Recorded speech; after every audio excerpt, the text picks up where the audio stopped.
host, ThinkTimm. That's ThinkTimm, two M's. ThinkTimm. Why make music? The statement, the question, the podcast.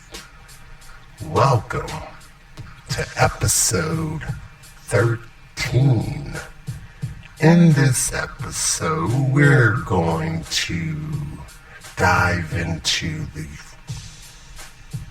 deep dive into the discography of a producer that I admire greatly, that I will most definitely say changed the direction of modern music as we know it.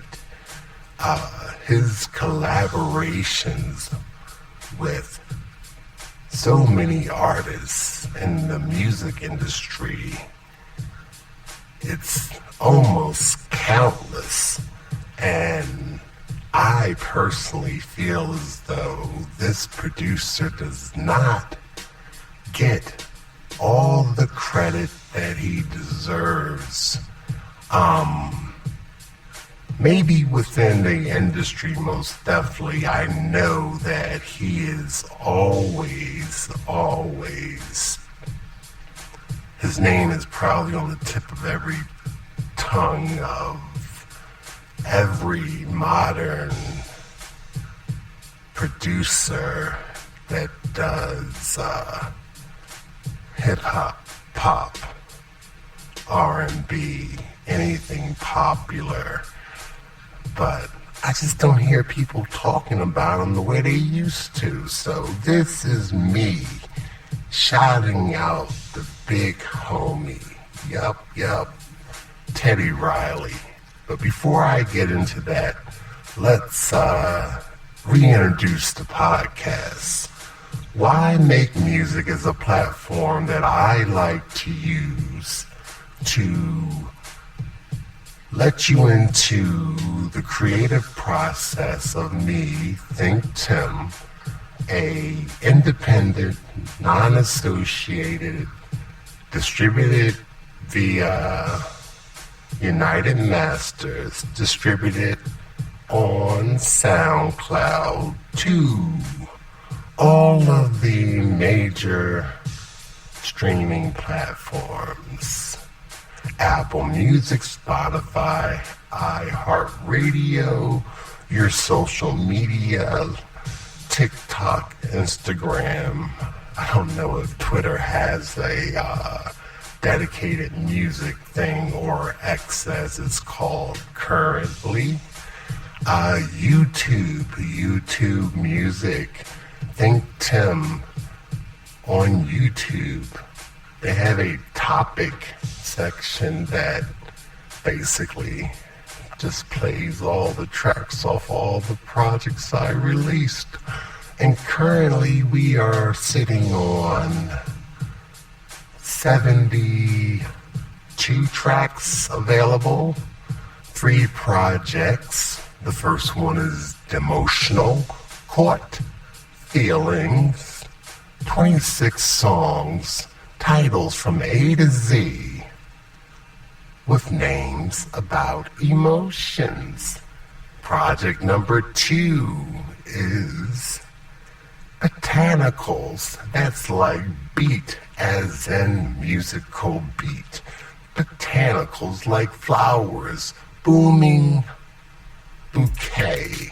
All the songs are named after flowers, like the botanical gardens. That's also 26 tracks from A to Z. The newest addition to the collection is Superla Bass, Reality Effect. Not effect, but effect. How does reality affect you? That's an effect. Anyway, not cause and effect, but the effect affection. That's 26 also. So that's August, September, and October. Check out in a couple of weeks. Number 4 is dropping. Be on the lookout. But anywho, to all the creative people out there, I'm talking about the producers that are in their home studios, on their laptops, their tablets, their phones, their PCs, their Apples, their Intels, their M1, M2, M3, about to cop that M4 chip. Anywho, people in your basements, your closets, your cars, your porches, your decks, your vacation homes, no matter how great, no matter how small, the thought begins with you. That's one thing that I believe a creative person a lot of times is not given credit for. Do you realize that every thought that ever has been thought comes from a person that has an idea and feels the need, the necessity to make that idea a reality? Music, art, inventions, everything you see started as an idea. Unless you're talking about nature, and of course things just happen over time, I guess. But enough about me ranting about craziness. Let's talk about the history of one of the greatest producers to ever walk this round blue planet. This dude is the epitome of cool, calm, well put together, well presented music. I first was introduced to Teddy Riley's music, as everybody was, in the mid to late 80s.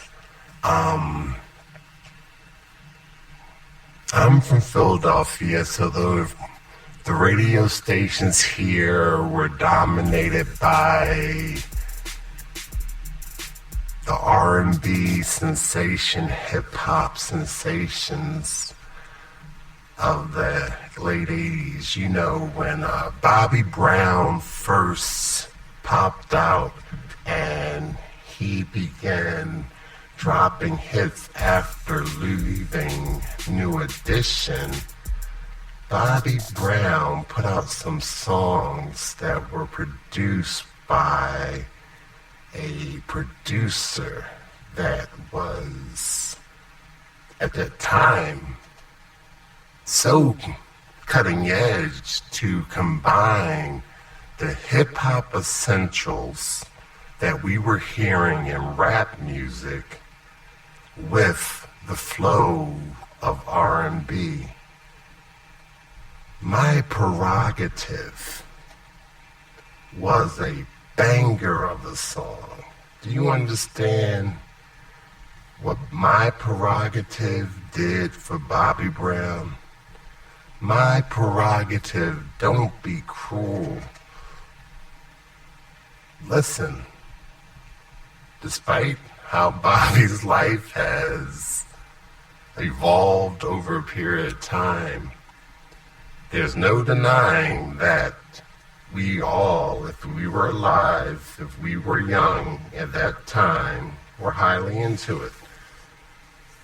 But not about the artist. I'm talking about the producer, the man, the one and only Teddy Riley. Now, Teddy Riley was, I do believe he was born in New York, from Harlem, I believe. And I think eventually he might have set up shop in Virginia Beach, if I'm not mistaken. I'm wrong. I'm not a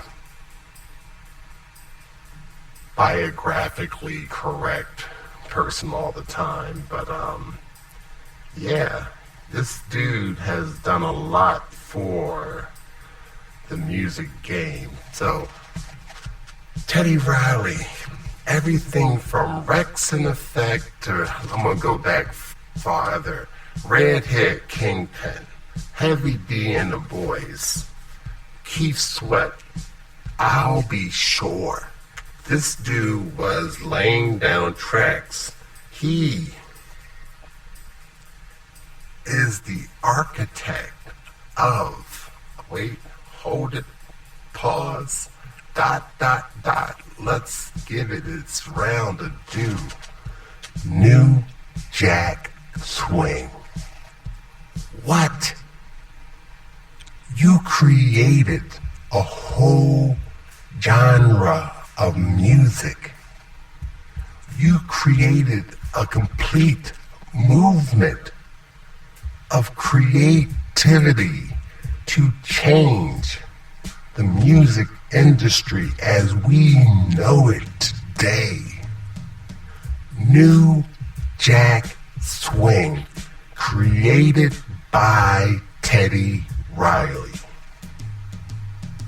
Now don't get me wrong, I know when you dive deeper into it, I do believe originally Teddy Riley had a partner that he worked with, and there's nothing wrong with that. But I am going to talk about Teddy Riley. No shade to, I think the young man's name is, or now he's a older gentleman, Timmy Gatlin. They put together a group called Guy, and Guy was killing it.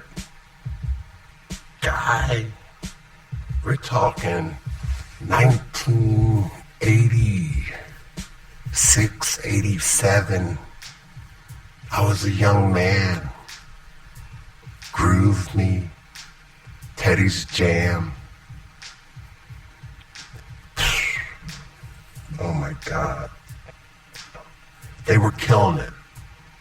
They were the prototype that was followed by the whole entire music industry, especially in R&B and hip hop, because at that time, that was before, matter of fact, if I'm not mistaken, they were one of the first major groups that was heading up Uptown Records that was ran by Andre Arell. Uptown Records, if you know anything about Uptown Records had Heavy D, Father MC, eventually became Mary J. Blige, Sean Puffy, Diddy, Combs. Listen, it's 2024. The names I am saying have a long-standing history in music industry. And no matter what anyone does, right or wrong in their life, you cannot deny the effect that they had on the culture of music, period, point blank. Nobody's perfect, and people only do what they do. Humans, that's what we are. We are flawed beings, we are creative beings, and if you dig deep enough, you're gonna find some bodies. But anywho, Teddy Riley, Uptown Records, Guy. This dude took programming, keyboard playing, The, the Roger Trapman, Daz Band, Roger Trapman, the little vocal, little tube in the mouth, singing, playing the keys, the predecessor to the auto-tune. Groove me, baby, tonight. Guy, Big Daddy Kane, let's work. Man, I'm being honest with you. As I was looking through Teddy Riley's discography, it was like a walk down memory lane. Now, I'm gonna be honest with you. I did put together a more structured script, and I'm looking over it, I'm perusing it as I'm talking to you guys, but I don't understand why Teddy Riley is not heralded as the greatest person in the world. As far as I'm like, don't get me wrong.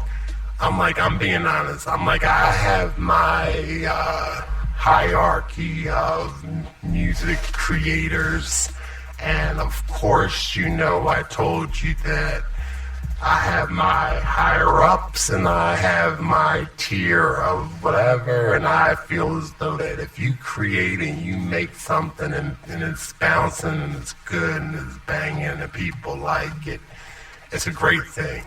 But then every now and again, you come across the creative genius force of a person.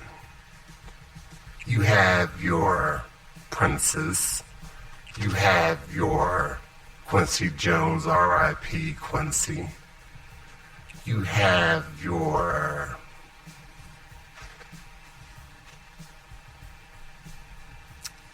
George Clinton. I'm going deep into just regular funk. You had George Clinton that say he'll put a track down, tell somebody to come over and pee on it, send it around, bounce it from place to place, and you come up with a cohesive jam. Teddy Riley, Teddy's Jam 1, 2, 3. Teddy Riley, I ain't gonna lie to you. Teddy Riley, when I was younger, when I listened to the material he was putting out in the 80s, Teddy Riley was so fly that he took a song that he did on the I'll Be Sure album, and basically it was the same exact music and same structure, and flipped it onto a Guy album. And it worked, man. You understand? This is a dude who has innovated the whole entire music industry. The reason why I say that is because, think about it, if you don't know about New Jack Swing, I'm sure you've heard of New Jack City. Could you imagine being a record producer, a record artist, one of the most acclaimed producers of your time, and I got the New Jack Swing? You created that. You have young, up-and-coming producers that are learning on the fly to do what you're doing in real time. And not only are you dominating the music charts, not only are you making music that people really, really want to hear, and you're writing songs that are really making the impact. Hollywood taps Ice Cube from the West Coast. I can't think of the boy's name. that played the other detective.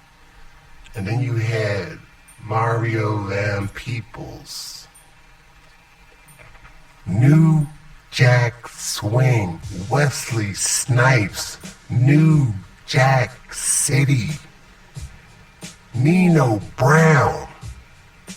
Whether it was fictional, semi-autobiographical for the times, because that was the story of the inner city and how hustling was going on.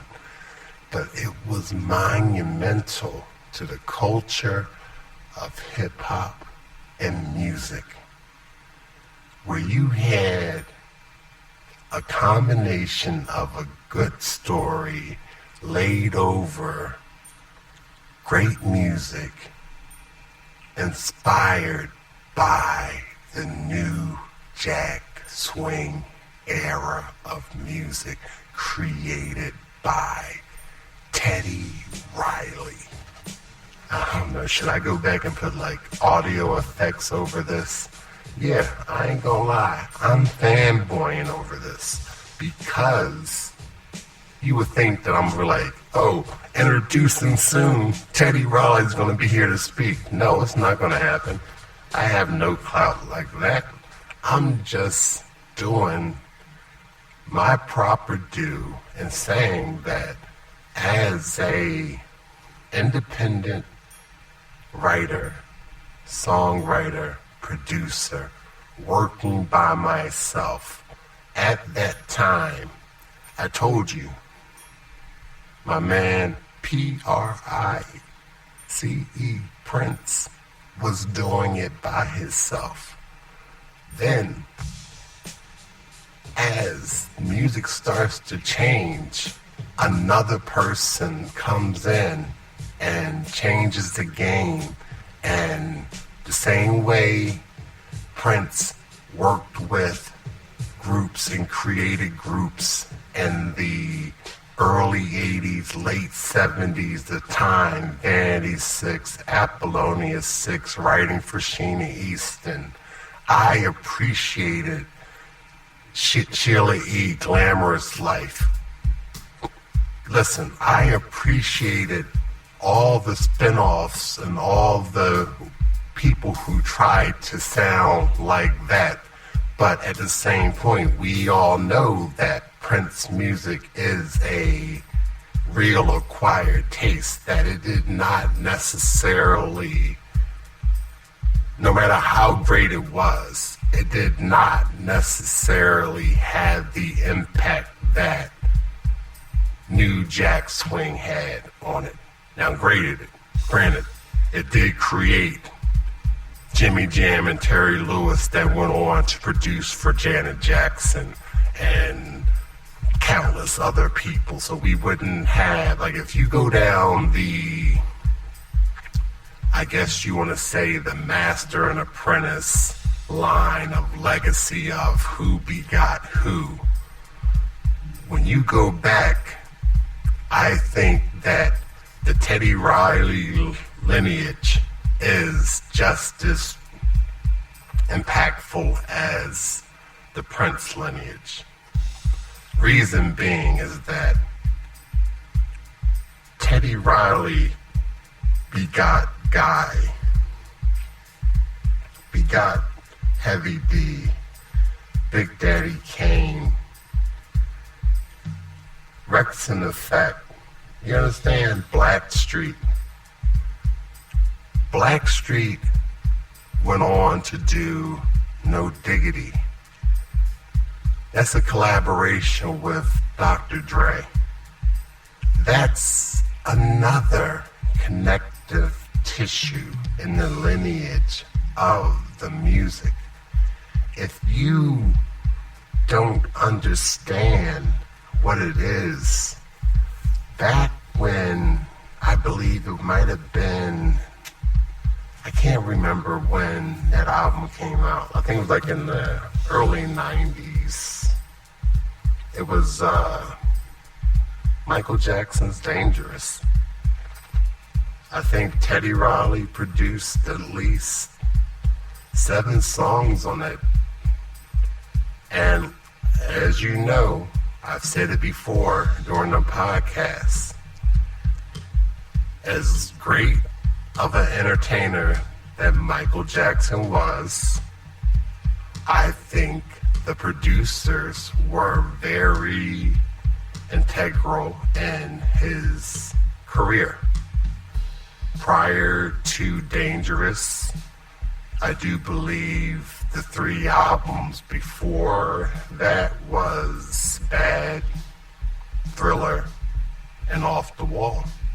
And they were headed by Quincy Jones. And currently in 2024, we just lost Quincy Jones, and his legacy continues. But you hear him talk about how he added things to the ideas that Michael Jackson may have had, or he guided Michael Jackson vocally to do what he did. So MJ may not necessarily have been the driving force behind his tracks completely. But then you have a situation that is basically coming into Mike needed a new sound.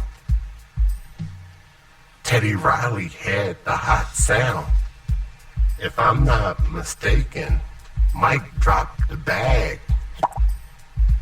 Teddy Riley got the bag. And production credit.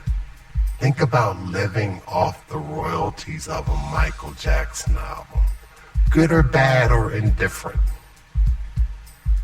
Mike is one of the highest selling people in the music industry still, years and years and years after his death. The Beatles, Elvis, Mike. No matter how you feel about it, you can't knock greatness. Tagged into that greatness is Teddy Riley. Remember the time. Do you understand? Jam. Do you remember that track? Jam. The video had Michael Jackson and Michael Jordan playing basketball. Is that not the craziest thing in the world? No matter how you look at it, Teddy Riley's influence on the music industry has changed everything so much. Remember the time, the video, Eddie Murphy, the Egyptian situation, the dance number, the keyboard line. Ding, ding. Remember that you get it. Listen, I'm not even a Michael Jackson fan like that, but that song moved me. It's not about the vocals. I'm like, it's the music. And even if it is the vocals, it's the whole package. That's what a producer does. The producer puts together such a project that it engulfs everything. Remember the John in the Closet? I'm like, there were countless tracks on there that Michael Jackson killed because I want to say it's because of Teddy Riley. Teddy Riley was aware of how good he was because if you listen to the one song that you know that we all love whenever it comes on, Rex and Effect, Rump Shaker, which was like a chill, laid back, kind of like very braggadocious Rump Shaker. I'm like, it doesn't have to be the most lyrically driven track, but the beat, what we were dealing with was amazing. It was put together so well that when Teddy Riley basically came out with his verse on the Rump Shaker track, he was basically just giving a resume of the acts that he was working with. I'm like, who does that in such a way that you sit back and think like, oh, damn, and he just ran down the list of people that he worked with. It was ingenious. It was such a swag before there was swag. It was such a situation that you have to sit back and say, okay, now mind you, this is before what we have now. This is before all the social media and everything's in your face. This dude did this through traditional means of distribution and record deals. He worked with SWV, Sisters with Voices. I got ready to mess it up. And if I'm not mistaken, because of the connection with Michael Jackson, that was one of the first songs that actually really sampled the MJ track, The Human Nature Dip, with the SWV song. So business-wise, this dude was really on the top of his game. You know? Rump Shaker, Rex in Effect, New Jack Swing. I got the New Jack Swing. But listen, I'm just going to tell you straight off the bat. We need to figure out what direction we're going to go into. And I say that because I am trying to be a positive at all times person.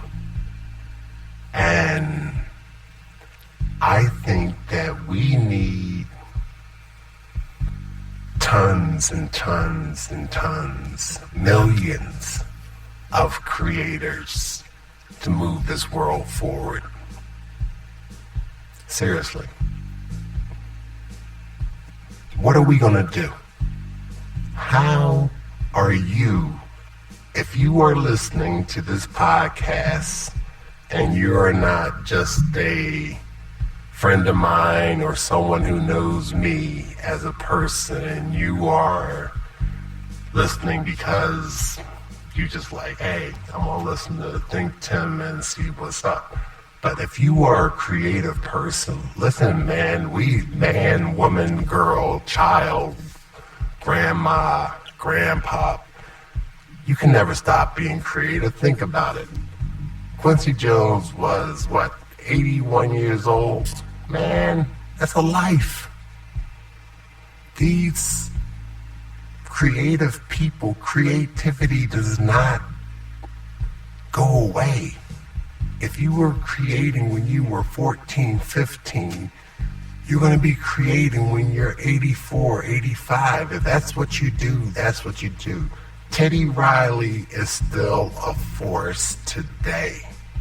He might be laid back, living a very chill, quiet life. I'm sure he's doing something. I'm going to use this technology that we have called the internet. And let's see. Let's find out, what is Teddy Riley doing currently, live right now? What projects is he working on currently as we speak? So we go to the good old internet, and it's like, as of lately, let's see what we got going on. Who do we know right now? So you understand, he done did the boy groups, he done did Madonna, Teddy Riley has stepped into the Korean music market. He's worked with rapper Jay Park. Never heard of the guy, but you understand, stepped into the Korean music market. That's K-pop. It's amazing. Amazing what people can do, what music can do. And it's never going to go away. That's the thing. Never going to go away. Residuals, payments forever. Listen, man, I'm looking at this list. So like, if I pause, it's because I'm just sitting there thinking, like, come on, Mel B, Monifa. Oh my God, the Have Plenty soundtrack. Guys, the greatest hits of DJ Jazzy Jeff and the Fresh Prince. Patti LaBelle. Rush Hour movie soundtracks. Listen, for all you Shaq fans out there, he worked on the Steel soundtrack. It's funny when you sit back and think, like, all the things that music can do for you and where it could take you. It is literally amazing, because we as creative people make music. So you imagine, where would you bump into a Teddy Riley at? Maybe you're traveling or whatever, and there's a hotel lobby or something, and by chance you guys have a chance to share an elevator, or by chance, however, this is what I'm talking about. This is why the podcast is called Why Make Music.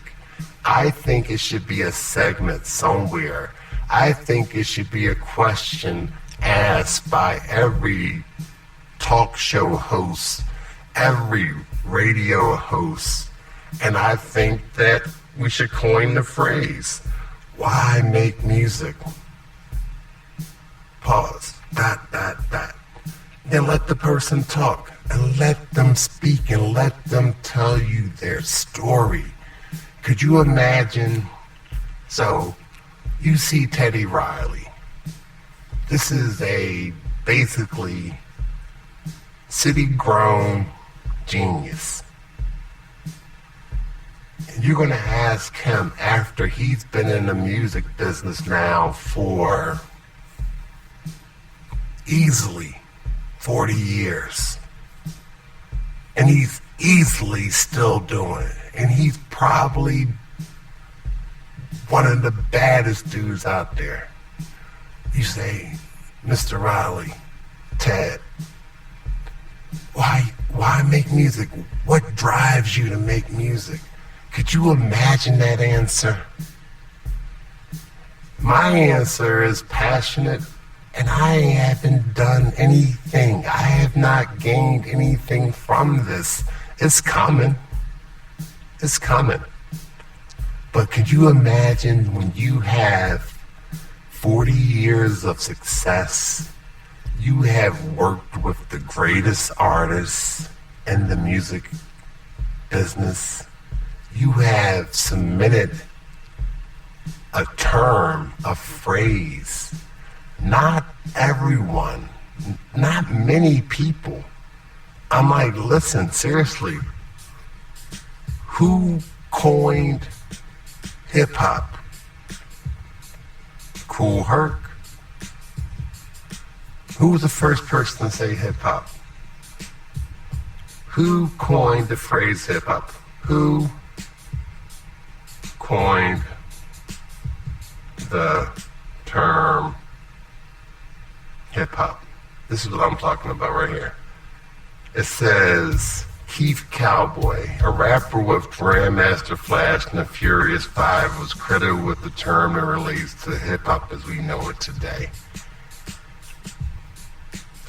Although it is not documented, Lovebug Starsky Keith Cowboy and DJ Hollywood used the term when music was still known as disco rap. Do you know that? Did you know that? I didn't know that. I just looked it up just now, on the fly. And guess what? If I say New Jack Swing, you know it's Teddy Riley. If I said who created the term rock and roll, you don't know. If I say who created the term funk, y'all better say George Clinton. If I say who coined the term disco, I don't know. But you know for a fact that New Jack Swing was created by Teddy Riley. Right? Am I right? Am I wrong? So, I'm just trying to basically bring attention to the person who also had influence, because I tell you, like I said, with the invention of synthesizers, keyboards, drum machines, as a hobbyist musician working by themselves and getting away from traditional instruments, meaning live instruments, drums, bass guitars, and so on, you find yourself gravitating towards the music that you like of the time. And I grew up in Philadelphia. Like I said, I listen to all types of music. But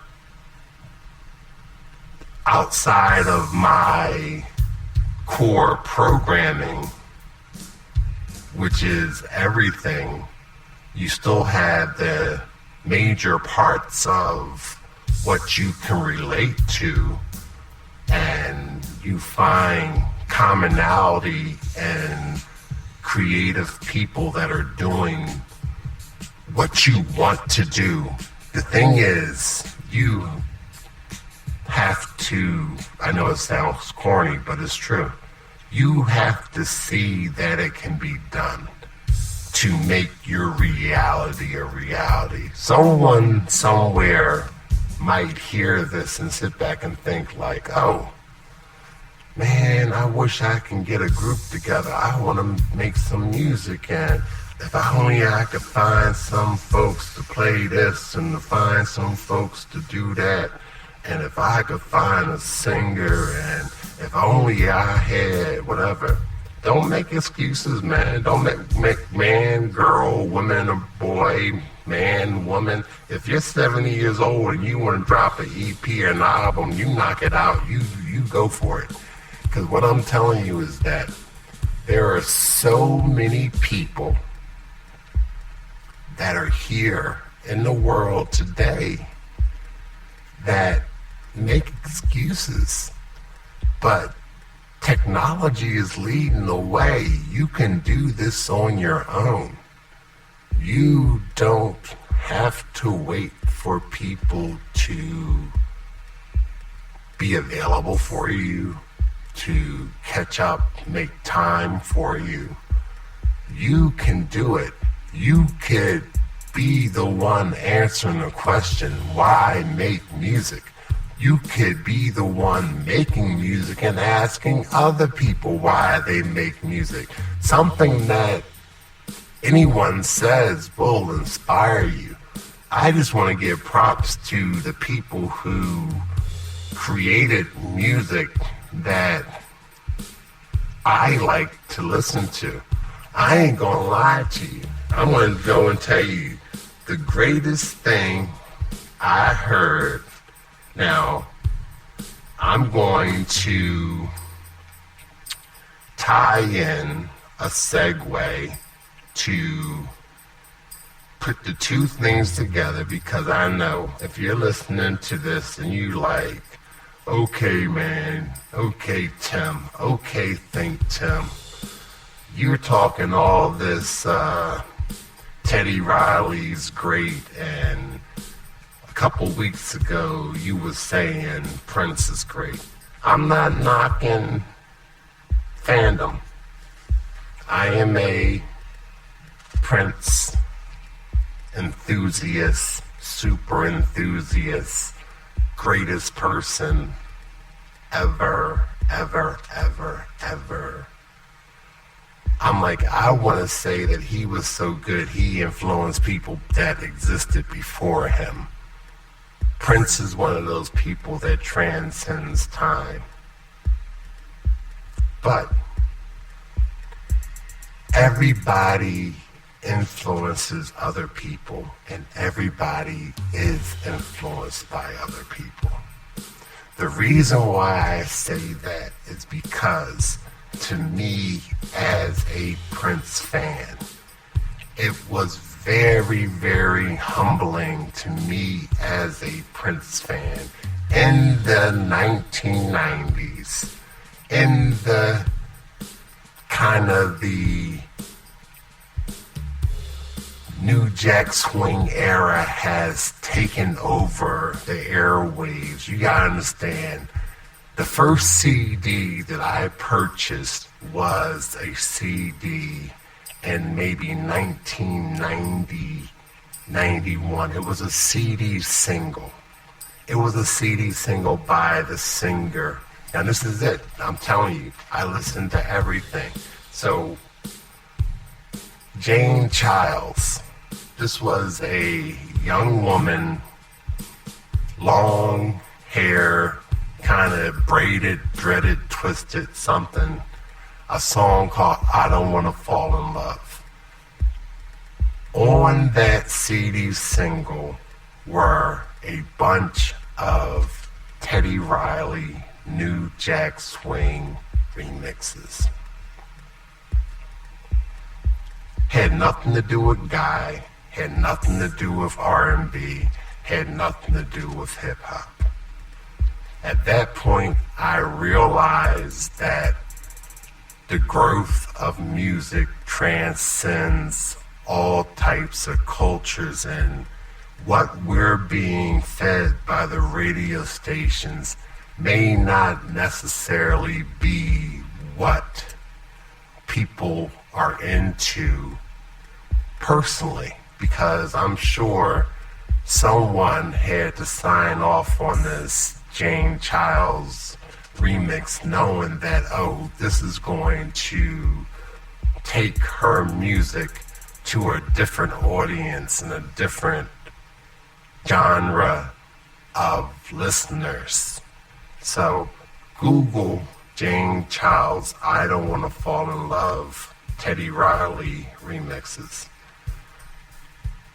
To get back on the story, because I kind of got off track for a hot second there, but in 1990, maybe 94 or so, maybe 92 to 94, there was a song called Acknowledge Me. It was written, produced, and arranged and performed by Prince. And it was straightly, completely influenced by the New Jack Swing era of music. So, no hate, no shade. People are great. And when you do something that's good, it spills over to other people. So I want you to understand that you, as a listener, you have to listen to everything.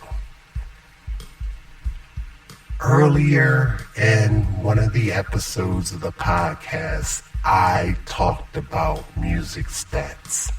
And I go back to it because I think preparing for that episode, I became overwhelmed by the amount of information because they say in your lifetime, in a person's lifetime, you can never name them. You hear over 1 million songs in your lifetime. Out of those 1 million songs, what? Can you name 500 songs? Can you name 100 songs off the top of your head? It's an amazing thing. So, I say that because I want you, as a lover of music, as a creator of music, to think about it. These creators that are put out for us to listen to by the programmers, the playlist makers, the people who curate the music industry nowadays, that marketing agencies, ad agencies, music supervisors, that pick songs that are good, that basically become like an earworm in your head. There are so many songs that you'll never hear. Expand your range. Just you personally, not everybody. Everyone can't listen to everything, but think about it. If you like one thing, you don't have to listen to it all the time. You can listen to other things. Give other things a chance. There's a lot of cool music out there. Ooh, speaking of which, shout out to Annie Plays Guitar on social media. This is a young lady from England. I'm not sure what part of England, but she is a phenomenal guitar player, and I say that because a couple of years back, I got a Annie Teaches Guitar package that she was putting out, which came with almost like a textbook written guide for guitar playing, along with a 4-part video. And I got this maybe back in 2021, and I had it on a hard drive, and the hard drive crashed, and I didn't have access to the video footage of it.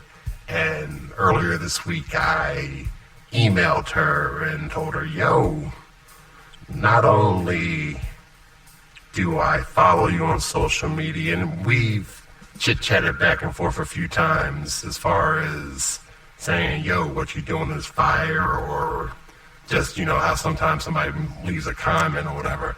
So, like, she's not super duper famous, unreachable, but she's on tour with a band right now. If you go follow her on social media, but she is another one of those, don't say it can't be done by yourself, because she writes and she plays and she sings and she produces, and her music sounds cool, really good. But she sent me the 4 videos that I lost without a problem, and it took less than 24 hours via email. Hit me up. She gave me the Google Drive links and said, oh, don't worry about downloading. You have access to the Google Drive. So shout out to you, Annie. I know you ain't listening, but because I'm not nobody listening to ThinkTimm, but people who know ThinkTimm. I say that to say, listen, everybody can make music. Everybody can do it. It doesn't have to be the same 10, 20, 50 people. The other day, I was watching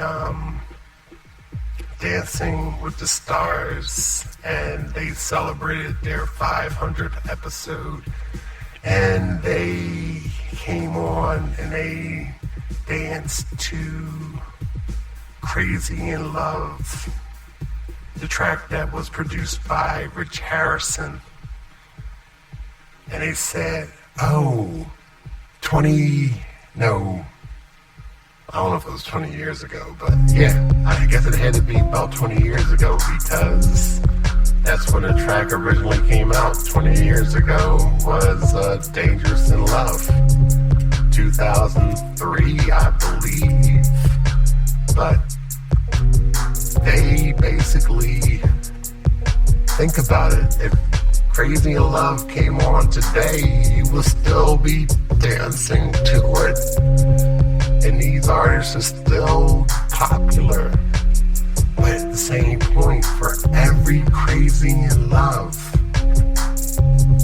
there's like 500, 600, 1,000 tracks that are just as good. That you, because you listen to the program music that people program for you, that you don't get a chance to listen to. Shout out to Rich Harrison, producer extraordinaire. Once again, you made your mark with one song, one sound, and your family is probably set for the rest of their existence because of that. I admire those type of things, and I think they should be shouted out. Shout out to Teddy Riley, the Riley family, the Riley legacy. Shout out to all the New Jack Swing followers, the New Jack Swing disciples. Shout out to, did I say that another person that Teddy Riley worked with or basically mentored at a very early age was the one and only. Are you ready for it? I do believe it was Pharrell Williams. Pharrell Williams and Teddy Riley. If I'm not mistaken, Pharrell Williams had a very integral part in making Rump Shaker. How you like that? That's the Virginia Beach connection. But anyway, my name is ThinkTimm, and as always, you can catch me on my social medias, ThinkTimm. And remember, why make music? It's a question, it's a statement. It's something that you can always do and always depend on to start a conversation. Ask someone, why make music? This is episode 13. New Jack Swing, New Jack World, New Jack Mindset. Thank you to the great Teddy Riley for sharing his idea with us so many years ago.